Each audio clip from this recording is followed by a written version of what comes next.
1 तारीख थी। पति अपनी सैलरी लेकर शाम को थका हुआ घर आया। पत्नी इसी इंतजार में थी कि कब पति आएगा। पत्नी ने उसके आते ही उसे गर्मा गर्म चाय पिलाई और पूछा कि सैलरी आ गई होगी आपकी आज तो। पति मुस्कुराहट के साथ बोला कि हाँ, और इस महीने ओवर टाइम का 12,000 रुपए बोनस भी मिला है। पत्नी की खुशी का ठिकाना नहीं रहा। पत्नी मीठी आवाज में बोली, क्या हम इस रविवार को शॉपिंग कराए? तो पति बोला कि ठीक है, लेकिन सिर्फ एक शर्त पर, कि यदि तुम हफ्ते में कम से कम एक बार मेरी मां से फोन पर बात कर उनका हाल पूछोगी तो। पत्नी ने दबी आवाज में हाँ कर दी। पति सिर्फ ये चाहता था कि उसकी मां और उसकी पत्नी के बीच जो भी अनबन है वह दूर हो जाए। ठीक 2 मिनट बाद पति के मोबाइल पर मां का फोन आया। उधर से मां बोली, कैसे हो बेटा? बेटा बोला, मां मैं ठीक हूं।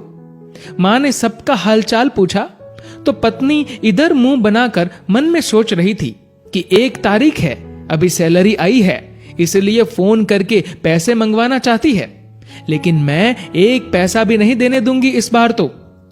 उधर मां बोली, बेटा थोड़ी मदद चाहिए। तो बेटा बोला, बोलिए मां, क्या हुआ मां? बोली, बेटा इस महीने 5,000 रुपए मिल सकते हैं क्या? पति हर काम अपनी पत्नी से पूछकर ही करता था। उसने ये बात अपनी पत्नी से पूछी तो पत्नी बोली कि बोल दो कि अभी सैलरी नहीं आई है। बेटे ने मां से कहा कि मां अभी सैलरी आने में टाइम है। मां बोली, बेटा कैसे भी करके भिजवा दो प्लीज, हॉस्पिटल में इलाज के लिए चाहिए। पति ने यह बात पत्नी से दोहराई। पत्नी बोली, मां से बोल दो कि सरकारी हॉस्पिटल में इलाज करवा ले। पति ने मां को यही सलाह दी तो मां बोली, बेटा उधर इलाज सही से नहीं होता और वह ध्यान भी नहीं रखते।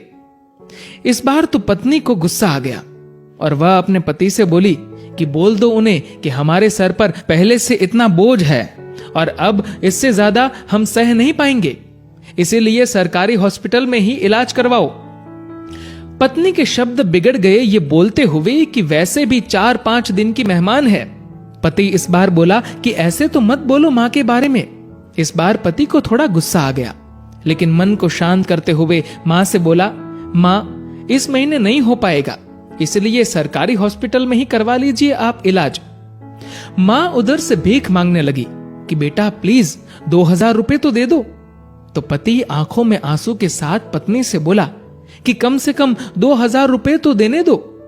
पत्नी गुस्से में थी, लेकिन जैसे तैसे मान गई और बोली कि ठीक है, बोल दो कि 2,000 रुपए भिजवा देंगे कल। तो इधर पति बोला, सासू मां आपको कल 2,000 रुपए भिजवा दूंगा।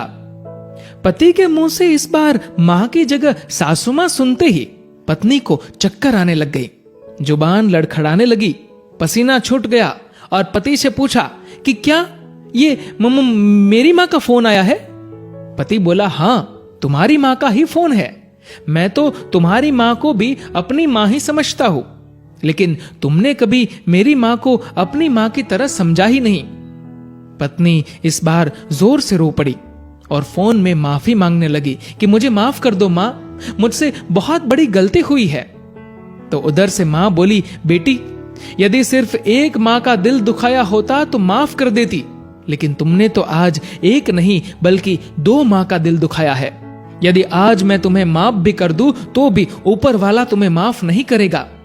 दोस्तों, ऐसा माना जाता है कि अगर ऊपर वाला भी मां का कर्ज चुकाने आ जाए तो वो भी कंगाल हो जाए। एक मां खुद मौत के मुंह में जाकर जिंदगी को जन्म देती है। उस मां का सम्मान करे। मां तो मां होती है, उसको मरने से पहले जीते जी ना मारे।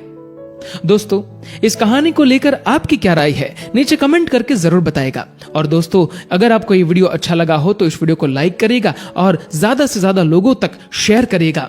और दोस्तों, ऐसे ही और भी इंस्पिरेशनल वीडियोस के लिए सब्सक्राइब करें हमारे यूट्यूब चैनल को और फेसबुक पर फॉलो करें हमारे पेज को। धन्यवाद।